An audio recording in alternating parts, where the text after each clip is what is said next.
Algo apareceu no céu e caiu no chão. Diante de várias testemunhas oculares, um objeto em chamas se espatifa no chão. Era redondo com chamas na parte da frente. A mais de 3.000 quilômetros dali, dá-se outro estranho impacto. Ele disse, ninguém pode passar por aqui. A tecnologia revela pistas de um dos locais. Não é natural. Decididamente não é. Enquanto há relatos de agentes presentes no outro. Trabalham para um órgão de que nunca ouvi falar. Quem ou o que está caindo nessas localidades? Você diria que algo estava controlando o objeto? Tinha de estar. E o que nosso governo sabe a respeito? Não sei como os militares poderiam encobrir. Este é o caso número 65303. Quedas intrigantes. Queriam o objeto de volta.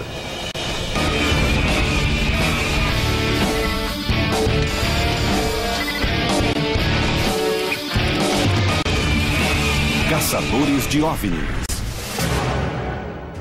Olhei para cima e vi um objeto muito luminoso indo para o sul. 14 de maio de 2008, Needles, Califórnia. Na escuridão da madrugada, perto das 3 da manhã, um pescador disse ter visto algo de que não se esquecerá.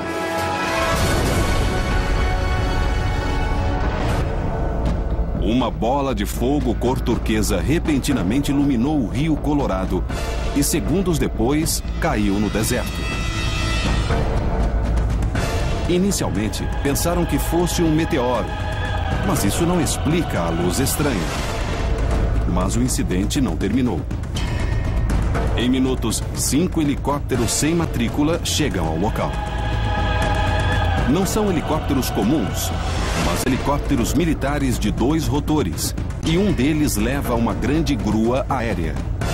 Logo depois, a armada se vai e está carregando algo. O objeto, segundo testemunhas, tem cerca de 10 metros de comprimento e sua forma lembra a de um caminhão-tanque. E tem mais. Ainda está em chamas, com um brilho cor de turquesa.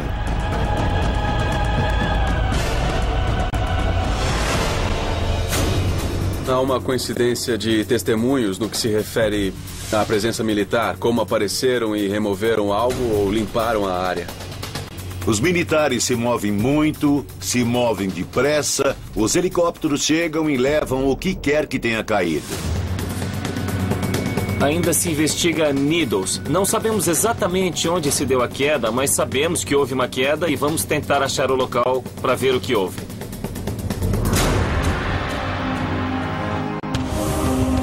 A busca em Needles começa com várias pistas. Alguns dizem que a prova da queda de um objeto está em meio à densa vegetação do semiárido. O Dr. Ted Eckworth vai tentar localizar o ponto da queda. Se algum veículo caiu no local, deve ter deixado evidências físicas, evidências científicas irrefutáveis. Pat Usker vai descer o rio em busca do local da queda. Como investigador de OVNIs, esta é a minha chance de examinar o solo e achar algumas respostas. E Bill Burns vai ver testemunhas oculares que viram o evento acontecer. Vamos descobrir por que os militares vieram e negaram qualquer evento. A investigação começa na rádio KTOX de Needles, onde Bill e Pat estão com o dono, David Hayes. Nós estamos aqui no estúdio tentando entender o que aconteceu. 14 de maio. 14 de maio. Aqui no estúdio estão Bill e Pat, que são pesquisadores. Se alguém tiver alguma informação sobre o incidente da manhã de 14 de maio... Segundo Reis, na manhã seguinte à da suposta queda do OVNI, os ouvintes começaram a chamar. E as ligações continuam.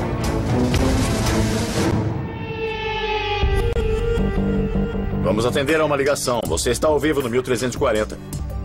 Descia muito rápido, mas com um certo ângulo. Pôde notar a forma do objeto? Sim, parecia um grande meteorito de onde eu estava. Por isso, esperei ouvir uma explosão quando bateu. Muito bem, muito bem. Alguns descreveram o objeto como um meteorito, mas mudaram de opinião depois do que aconteceu. Eu acho que alguma coisa caiu do céu e foi recuperada, mas eu não faço ideia do que fosse. Vieram recuperar a coisa bem depressa. A propósito, foi rápido mesmo? Eles vieram, acho que em 20 minutos. Já estavam rastreando para ser tão rápido. Eu acho que deviam estar. Não acho que chegariam tão rápido ao local se não estivessem sabendo que o objeto estava caindo. Mas poucos dizem ter visto a queda em si, ou então têm medo de admiti-la por causa dos militares. Eu vi alguns veículos saírem da estrada e um deles era muito esquisito. Com antenas e cúpulas na traseira. A placa dianteira era do governo americano. E das janelas escurecidas, um homem não parava de olhar para mim. Reyes disse que viu os mesmos veículos depois, observando a estação de rádio. Eu estava estacionado a cerca de 100 metros da estação. E eu não tenho muita certeza, mas o tipo de equipamento e o tipo de veículo eram com certeza de alta tecnologia eletrônica, possivelmente para a vigilância. Mas veículos de vigilância não são a única presença misteriosa. Na tarde do dia seguinte ao da queda, vários aviões, sem identificação alguma, chegaram ao aeroporto local. Eles são brancos, com uma faixa vermelha nas laterais. Para alguns, são muito familiares. A outra parte intrigante da história são os voos Janet. Relatam que vários voos chegaram a partir do aeroporto internacional naquela manhã. Janet não é o nome de uma aeromoça de companhia aérea, mas um codinome para os aviões brancos com uma faixa vermelha, supostamente vistos desde os anos 70. Este é um desses voos, visto no fim da pista do Aeroporto Internacional McCarran, em Las Vegas. Acredita-se que voos Janet levem funcionários da Defesa Nacional para várias localidades, inclusive para a Área 51. Mas por que esse pessoal estaria em Needles no dia seguinte ao da queda de um OVNI? Bill vai ao aeroporto Laughlin Bowhead para ver seu diretor, David Gaines, e tentar obter uma resposta. Aviões do governo vêm para cá de vez em quando? Isso é correto, sim. Sempre são aviões militares. O senhor já viu algum avião de uma empresa chamada Linhas Aéreas Janet? Não. O senhor já viu aviões camuflados irem e virem, talvez, brancos com uma faixa vermelha com as janelas dos passageiros escurecidas? Não. Nunca ouviu falar dessa operação? Não sabe nada a respeito? Eu não posso dar crédito ao que dizem, porque nunca aconteceu aqui. Não que eu saiba. Se tivesse visto, mas tivessem ordenado que não divulgasse que usaram este aeroporto, o que o senhor me diria? Eu diria que nenhum avião desse tipo passou por aqui. Nunca vimos nenhum.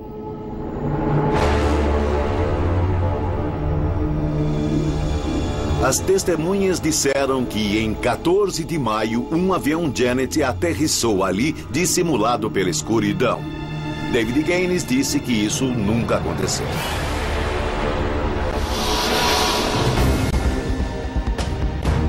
Com as testemunhas questionadas sobre o que houve aquele dia, o melhor jeito de provar a mentira estaria no vasto deserto. Pat está preparando expedição para o Rio Colorado com o objetivo de descobrir o local exato da queda. Vamos levar o arqueólogo Gert Baldwin. Ele vai saber diferenciar o solo naturalmente erodido do solo que sofreu o impacto do objeto. Mas encontrar o local não será fácil. A vegetação da área é bastante densa. Há alguns indícios que vamos usar para chegar às clareiras e talvez achemos sinais de incêndio ou de impacto, que deve ter deixado coisas bem aparentes. Procurar na densa vegetação será bem difícil, mas há uma coisa que pode ajudar. Uma testemunha que ouviu o programa de rádio se apresentou e tem uma ideia aproximada de onde o objeto caiu. Seu nome é Frank Costigan. Pouco depois das 3 da manhã, eu saí para procurar meu gato e de repente o chão se iluminou. Não como se fosse o sol ou a lua, mas o bastante para olhar para cima. Frank tem grande experiência de voos controlados. Ele vive em Needles agora mas foi chefe de polícia no Aeroporto Internacional de Los Angeles. Pode dizer que forma tinha? Era redondo, havia chamas na frente, era azul turquesa. Eu diria 5 ou 6 vezes mais comprido do que largo. Achei que fosse ouvir uma explosão quando diminuísse para a velocidade do som. Ouviu a queda? Não ouvi nada.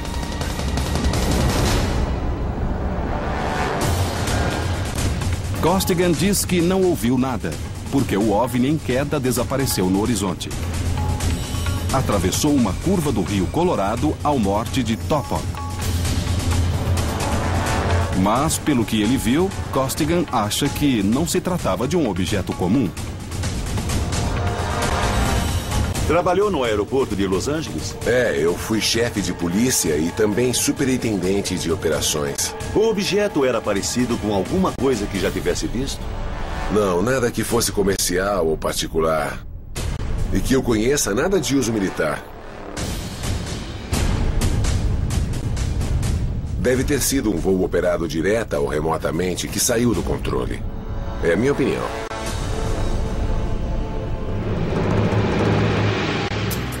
Se o engenho estava sob alguma forma de controle, quem o conduzia e de onde ele veio?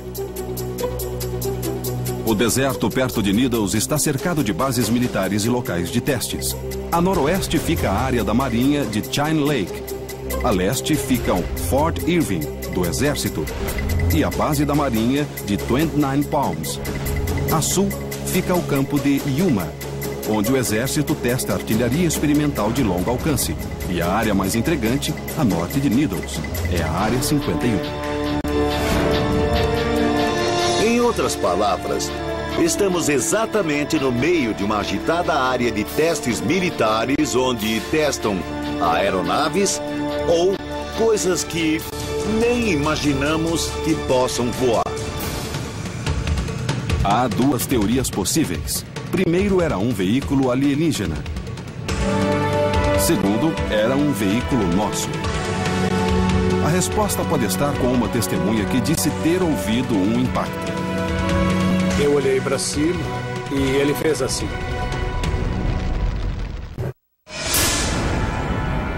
Parece ter saído de uma nuvem e outro veio imediatamente depois. Numa quieta manhã de maio de 2008, algo caiu no deserto perto de Needles, Califórnia. Numerosas testemunhas viram o objeto azul turquesa ser levado por helicópteros militares. E há outra coisa, que pode ser a chave para entender o que está acontecendo. Isso tudo já aconteceu antes. Em julho de 1947, outra queda no deserto chamou a atenção do mundo para a cidade de Roswell, Novo México. Os militares anunciaram ter recuperado um disco voador e chocaram o mundo. Aparentemente, uma base do exército das proximidades mandou pessoas para limpar a área da queda com a instrução de não deixar evidências. Dias depois, os militares mudaram o discurso e disseram que o que tinha caído era um balão meteorológico. Mas em Needles, a equipe localizou uma testemunha-chave que concordou em colaborar com a condição de que seu nome verdadeiro não seja divulgado. A testemunha, chamada apenas Bob, marcou um encontro no Rio Colorado, perto de onde ele viu o objeto, em 14 de maio.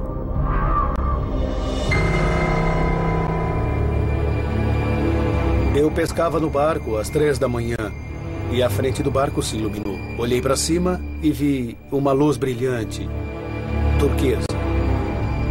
Era algo caindo do céu. Atravessou o céu de um lado ao outro e bateu. Mas foi um som surdo. Onde foi o impacto? A oeste de onde eu estava, talvez a 200 metros do barco, entre a linha da estrada de ferro e o rio. Bob declarou que helicópteros militares apareceram em 15 minutos. Assim que o primeiro helicóptero veio, houve um segundo e um terceiro. Então apareceu um helicóptero enorme que deu uma volta sobre o meu barco e foi para o local da queda. Saiu da minha vista por um momento, mas logo reapareceu voando. Bob viu o esquadrão de helicópteros chegar e viu também ir embora, rebocando o objeto caído. Viu o objeto ser içado pela grua do helicóptero? Sim, vi. Foi quando vi o formato.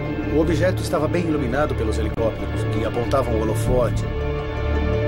Ele ainda estava muito quente. Os testemunhos tanto de Bob quanto de Frank Costigan confirmam que o objeto estava no deserto perto do rio. A investigação pode começar. O arqueólogo Garth Baldwin vai procurar por vários indícios.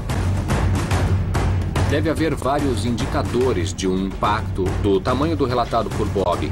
Deve haver deslocamento do solo, marcas de mudança na areia, mudança de textura no solo. A artemisia cresce muito lentamente, o capim também. Então, fica evidente que alguma coisa perturba muito as plantas. Ótimo. Temos boas chances, porque se alguma coisa caiu ali, os militares não podem ter encoberto tudo. Achar o local exato será difícil. A espessa artemisia do deserto recobre a área toda e vai dificultar a visualização do local do impacto. Mas há uma possibilidade: olhar do céu.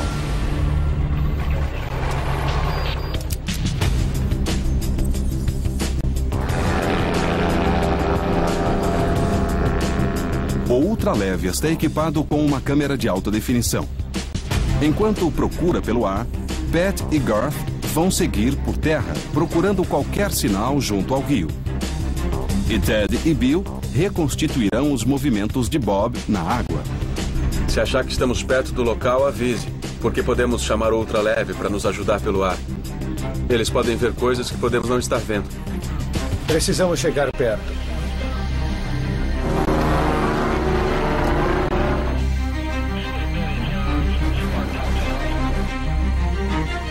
Depois de quase uma hora, Bob vê algo. Vê onde a vegetação encontra água? Tô vendo. É ali. Devemos estar bem perto.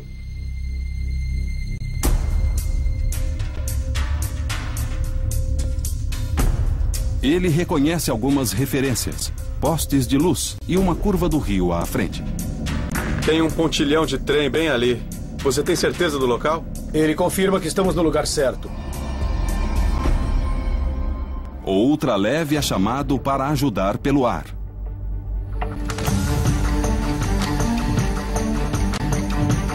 Após algumas passagens, o ultraleve descobre algo.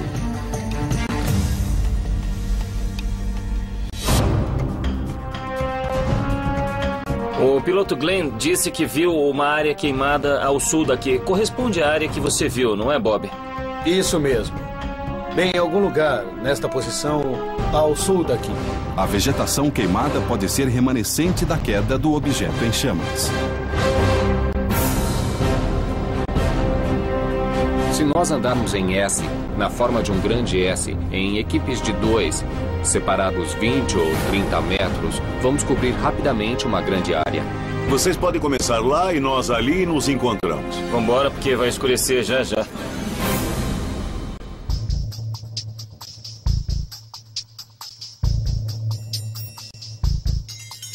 Mas antes de chegarem à vegetação queimada, Ted e Bill encontram outro possível sinal da queda. Ali. Olha só. É do tamanho que estamos procurando. Exato. É curioso como a Terra está revolta, não é?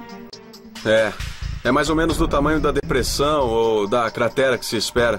Mas isso não tem a forma de uma cratera, só em parte. Se alguma coisa desceu aqui e levantou a Terra, teria formado uma duna ou uma rampa como esta. Olhando bem, isso tem mais uma forma de ferradura virada para lá. Fascinante. É exatamente a direção que o Bob deu para o objeto. Certo.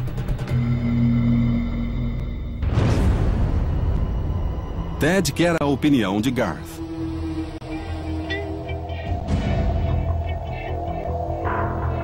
Não vejo nenhum impacto direto. Um impacto provocaria a destruição da vegetação e tudo em volta deveria estar intocado. E eu não vejo nenhum impacto. Não vejo mesmo.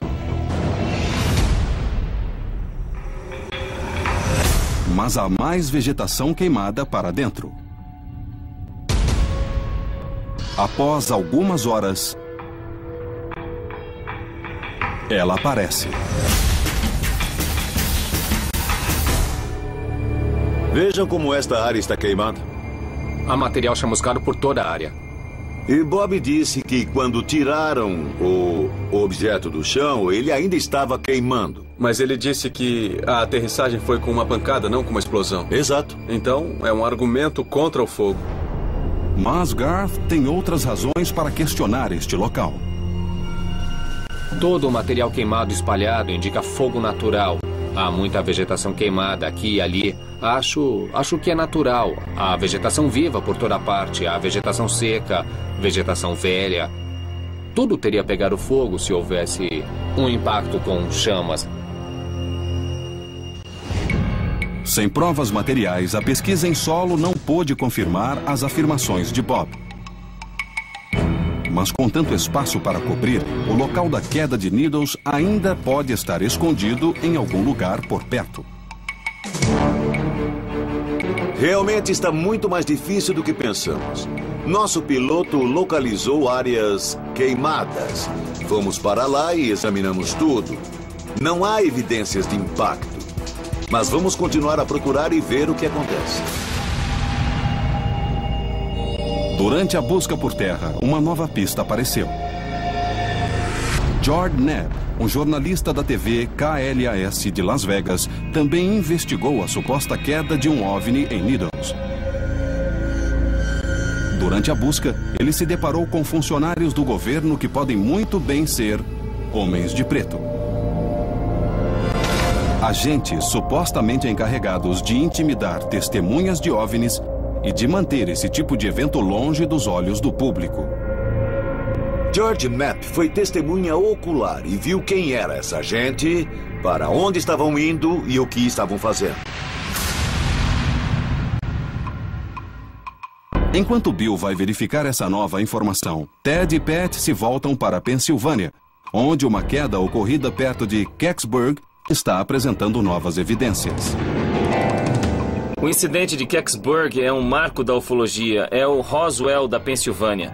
Nós sabemos que alguma coisa caiu do céu. Saiu na TV, saiu no rádio.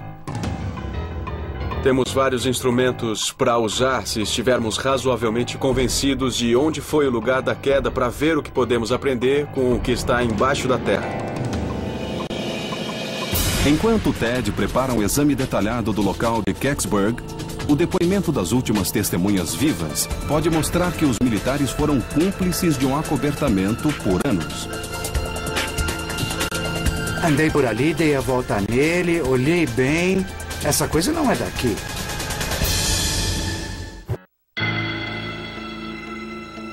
Em Needles, Califórnia, um objeto em chamas caiu no deserto, aparentemente fora de controle. Testemunhas disseram que o objeto foi recuperado por um grupo de helicópteros militares. Mas o incidente não ficou nisso. Muitos viram aviões sem matrícula aterrissarem no aeroporto local.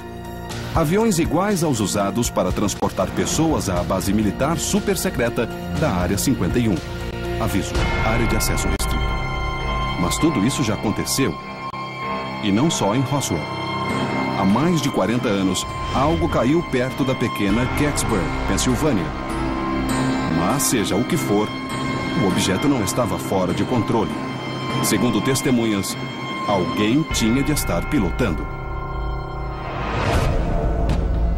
Em 9 de dezembro de 1965, às 4h45 da tarde, algo se movia pelo céu. Era uma brilhante bola de fogo. Mas muitos acham que não poderia ser um meteoro porque se movia devagar demais. Seja como for, o objeto perdeu o controle e caiu. O que imediatamente vem a público tem semelhanças assustadoras com o que acaba de acontecer em Needles. Será só uma coincidência? Ou as duas quedas são muito semelhantes com 43 anos de intervalo? Bill Burns vai ver Stan Gordon, o maior investigador do incidente de Kecksburg. Ele pesquisa o caso há 2 décadas. As testemunhas disseram que o objeto virou e voltou em direção a Kecksburg, que desceu como se estivesse fazendo uma aterrissagem normal e, momentos depois de cair, reportaram ter visto uma coluna de fumaça cinza azulada que se dissipou muito depressa.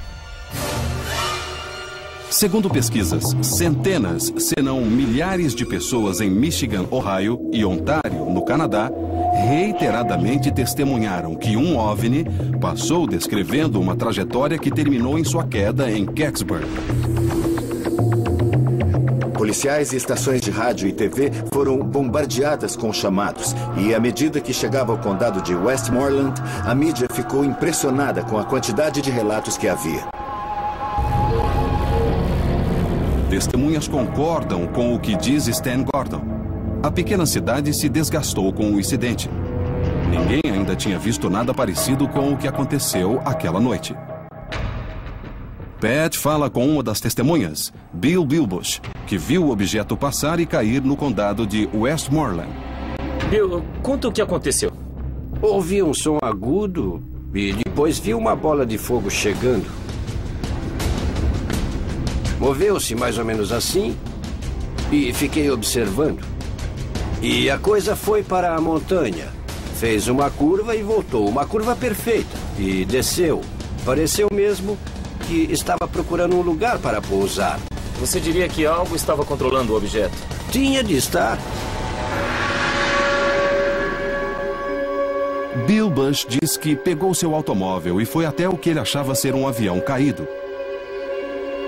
Peguei minha lanterna e andei pelo bosque.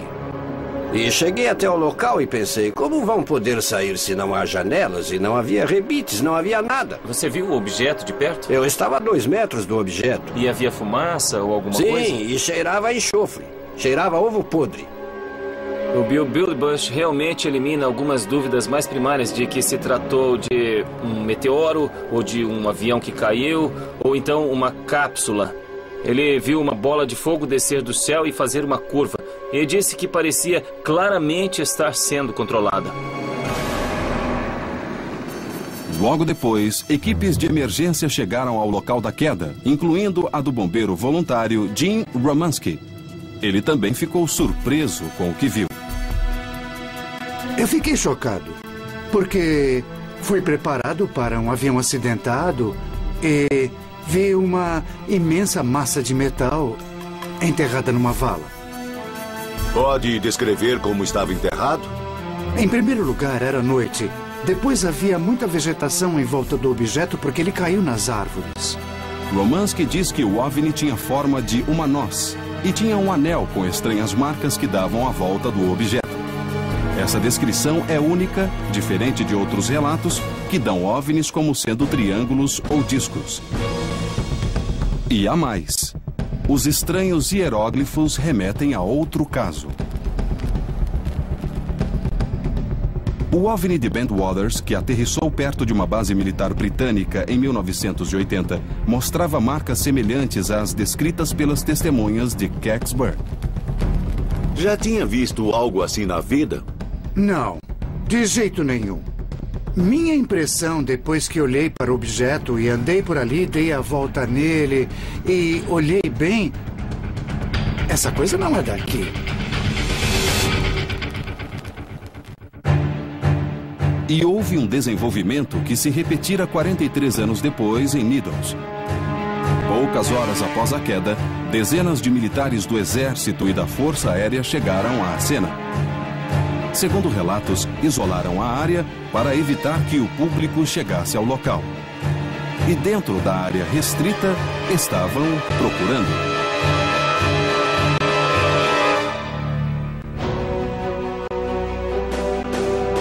Bob Getty, repórter da Tribuna de Greensburg, foi despachado para a área da queda e se lembra claramente que os militares foram intimidantes. Quando eu cheguei, devia haver uma dezena de militares, sem contar a força policial do estado da Pensilvânia. Eu disse que precisava me aproximar. E disseram que não havia nada ali. E eu disse, se não há nada, por que não posso passar?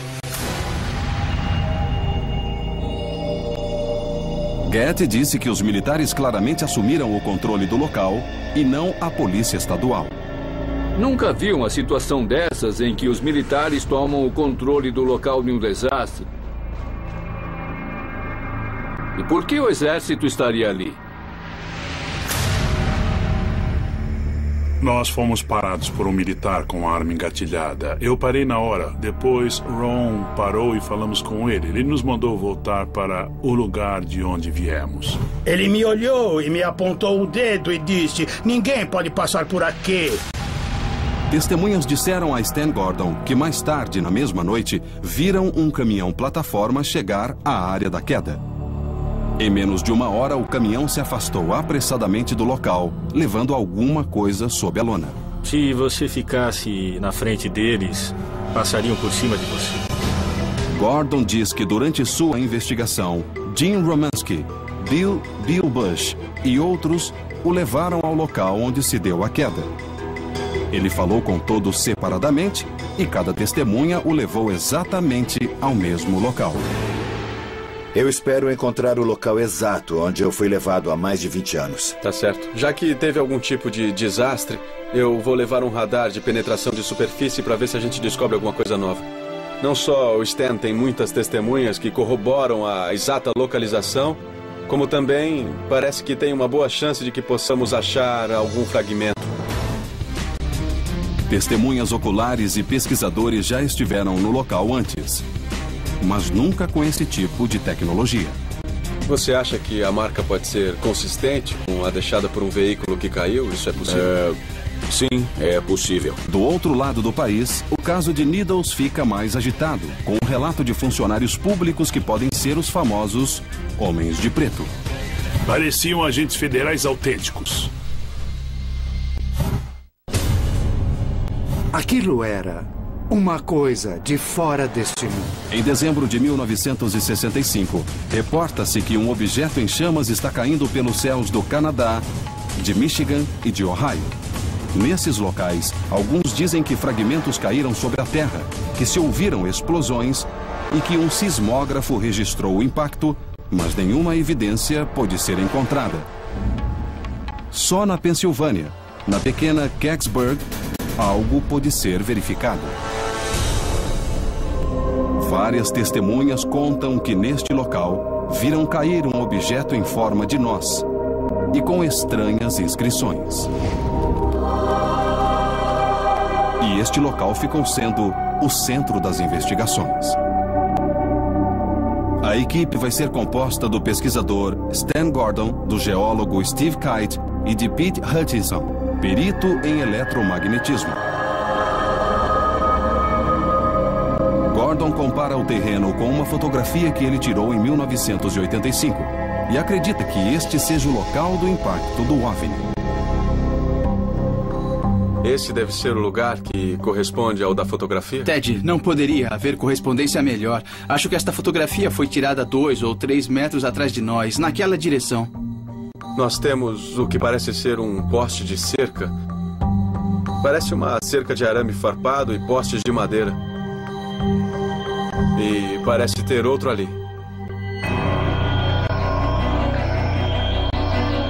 Os postes da cerca e a fotografia de Stan Gordon, tirada junto com várias testemunhas, apontam para este local como sendo o ponto certo da queda de Kecksburg.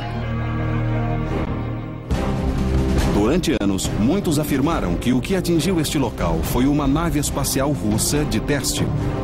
O formato e tamanho do Cosmos 96, originalmente concebido para chegar a Vênus, era similar às descrições das testemunhas. Mas recentemente, até essa explicação foi abandonada. Segundo o Centro Nacional de Informações Especiais da NASA, os dados de rastreamento da Cosmos 96 indicam que a órbita da espaçonave decaiu antes das 4h43 da tarde, horário da costa leste, em 9 de dezembro.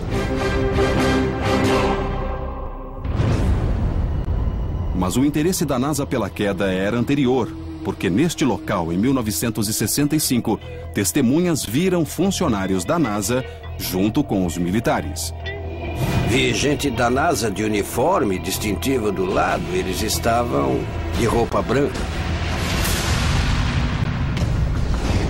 Isso tudo lembra muito Roswell. O tratamento secreto de uma queda. Algo tirado das vistas. A bordo de um caminhão-plataforma, coberto com uma lona. E no meio da noite. Mas depois de tantos anos, teriam esquecido algo? Pete Hutchinson tem vários instrumentos científicos para analisar a terra do local. Vamos olhar a arquitetura do local para ver se ainda há algo aqui. Alguma evidência de uma queda 43 anos atrás.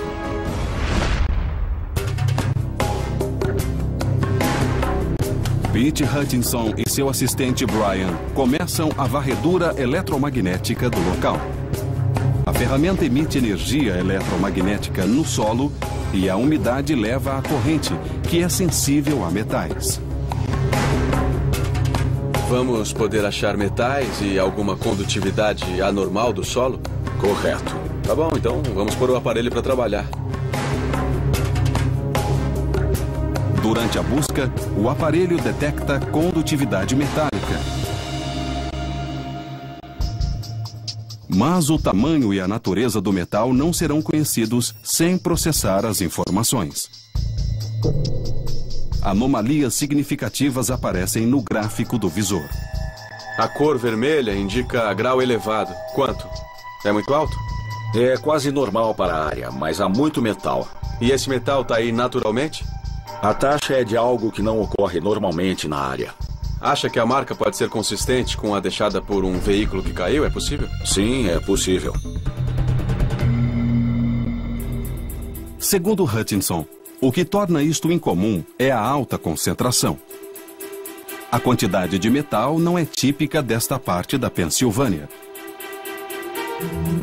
Hutchinson sugere que a equipe escave a área para determinar a fonte. Esta técnica só diz onde procurar. Agora é investigar, escavar fisicamente e fazer um teste. Uma escavação arqueológica? Isso mesmo, exato. A equipe precisa expor a área antes que escureça, e Pat se junta ao grupo de escavação. Quando o solo fica livre, Pete usa o aparelho para procurar fontes específicas de metal. Vejam isto. Começa aqui, começa bem aqui e termina aqui.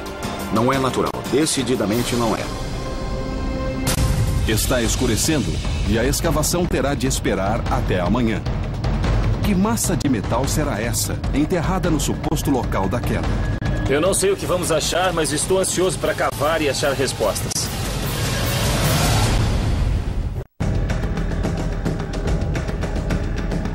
Na investigação da queda de um OVNI em Kecksburg, o radar de penetração de superfície revelou uma fonte anômala de metal no exato local onde testemunhas oculares dizem que o OVNI caiu em 1965. A equipe desimpediu o local e está pronta para escavar e descobrir que metal é esse.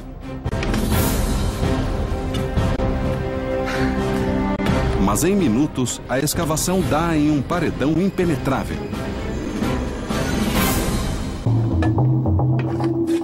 O radar nos indicou que há condutividade metálica e chegamos a uma rocha.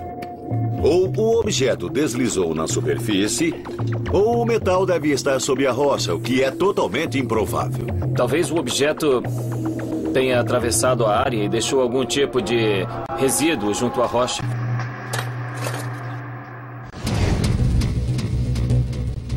Mas examinando melhor o próprio leito rochoso é a razão da condutividade anômala. Segundo Pete, o leito rochoso contém ferro. As rochas em si podem ter tal concentração de ferro que dão um gráfico positivo no radar. Então, isso pode não ter nada a ver com a queda.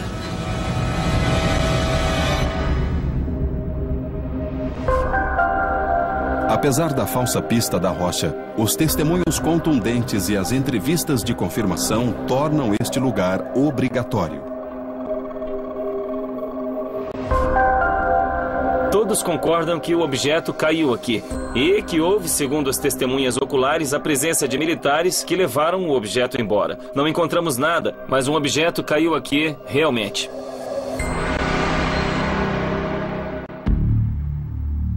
Bill se volta para a queda de Needles. George Knapp, o repórter da TV KLAS de Las Vegas, tem uma novidade surpreendente sobre os helicópteros vistos depois da queda. Fazíamos a reportagem de uma milícia secreta de helicópteros antes de começarmos a história de Needles, quando vimos quem eram. Eles trabalham para um grupo de Fort Campbell, no Kentucky, os Caçadores da Noite. Força Tarefa 160. Caçadores da Noite ou Força Tarefa são um regimento de operações aéreas especiais que exige a habilitação secreta de cada um de seus membros. Quando George Knapp investiga qual grupo de helicópteros pode estar operando em Needles, ele descobre que são os Caçadores da Noite. O mesmo grupo que transportou um objeto em chamas caído em Cache Landron, no Texas, em 1980. Um incidente de Cache Landron como o de Needles envolveu helicópteros militares perseguindo e removendo um estranho objeto em chamas que causou o desenvolvimento de bolhas e doenças radiativas em 3 testemunhas. Mas a investigação de Knapp foi além e descobriu que militares trabalhavam em Needles em projetos altamente secretos. Seriam esses os estranhos Homens de Preto reportados por tantas testemunhas de OVNIs? Essas pessoas voltavam de Needles para Las Vegas, mas dirigiram até onde estávamos e começaram a dizer que eram agentes federais. Mostraram distintivos e certamente pareciam legítimos agentes federais trabalhando para um órgão de que nunca ouvi falar. Transporte de armas nucleares. Mas os reais motivos dessas pessoas estarem em Needles ainda são desconhecidos. Eles são altamente treinados, são um grupo perigoso de pessoas, são soldados que levam todo tipo de armas, gente muito pesada. Certamente eles não vão gostar que nós estejamos falando deles. Apesar da presença deles, Knapp não crê que fossem homens de preto ou que estivessem envolvidos na queda. Mas tanto na queda de Needles como na de Kecksburg, testemunhas oculares reportaram ter visto um grande objeto ser transportado por veículos militares. Se essa agência não está envolvida, quem está? Estamos descobrindo que os relatos das pessoas que disseram ter visto uma estranha agência federal e utilitários pretos andando por Needles no dia seguinte ao da queda são verdadeiros. Algo caiu e aviões da Área 51 foram vistos por perto. Os helicópteros que resgataram o objeto podem ter se envolvido em outro caso em que pessoas foram expostas à radiação. E agora em Needles, agentes federais admitem espontaneamente ter alguma ligação com armas nucleares. Teria esta queda envolvido naves que usam tecnologia nuclear? Que emitem radiação? E serão tão secretas que têm base na Área 51? Na verdade, faltam evidências físicas conclusivas de um local de queda. Sabemos que houve envolvimento militar para abafar informações. Eles vêm, espalham todo tipo de desinformação e depois negam qualquer acontecimento. Os locais são limpos de qualquer sinal de queda. Teriam os incidentes implicações na segurança nacional? Os militares parecem decididos a manter segredo sobre o que quer que tenha caído do céu.